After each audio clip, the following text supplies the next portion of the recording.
সাকিবের পর টি-20 থেকে মাহমুদুল্লাহ সরে গেলে অবাক হবেন না মোহাম্মদ আশরাফুল। সাবেক অধিনায়কের মতে সুযোগ থাকবে নতুনদের জন্য। ভারতের বিপক্ষে টি-20 সিরিজের দায়িত্ব নিতে হবে টপ অর্ডারদের, জানিয়েছেন আশরাফুল। টেস্ট সিরিজে ভারতের সাথে টিম বাংলাদেশের পার্থক্য স্পষ্ট। চেন্নাইয়ের পর কানপুরে হতশ্রী টাইগারদের পারফরমেন্স।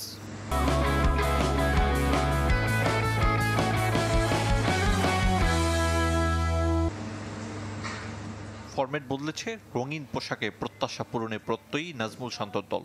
টি-20 বিশ্বকাপ জয়ের পর সীমিত ওভারের ক্রিকেটকে বিদায় জানিয়েছেন রোহিত কোহলিরা। তারপরও টিম বাংলাদেশের জন্য অপেক্ষা করছে কঠিন চ্যালেঞ্জ।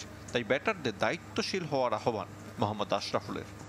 বোলিং ইউনিটটা আমাদের আশাবাদী করে যে আমরা ভালো কিছু করতে পারবো। জাস্ট আমাদের ব্যাটসম্যানদের একটু দায়িত্ব নিতে হবে। যারা টপ 3-4-এ ব্যাটিং করবেন তাদের কিন্তু অপরচুনিটি থাকবে। নাজমুল শান্তর টি-20 পারফরমেন্স নিয়ে ভাবনা আছে টিম ম্যানেজমেন্টের।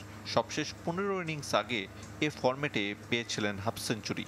সাথে লিটন দাসের অধারাবাহিকতা দুশ্চিন্তার কারণ।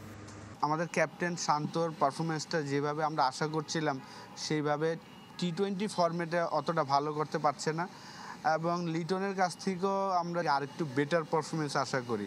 টি-20 থেকে সাকিবের অবসরের পর শূন্যতা পূরণের খোঁজে চন্দিকা হাথুরুসিংহে। সাকিবের বিদায়ে নতুনদের জন্য সুযোগ দেখছেন সাবেক অধিনায়ক। সবার কাছে একটা খালি খালি লাগবে। তারপর আমি মনে করি যে তার জায়গায় যারা অপরচুনিটি পাবে তাদের জন্য একটা পজিটিভ দিক, যে তাদের একটা অপরচুনিটি এখানে তাদের শো করার।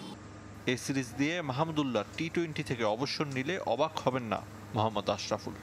যদি এই সিরিজে মাহমুদুল্লাহ ভালো একটা ইনিংস খেলে বাংলাদেশ জয় পায় এবং সে যদি বলে যে আমি টি-20 থেকে সরে যাব, এটা আমি অবাক হব না।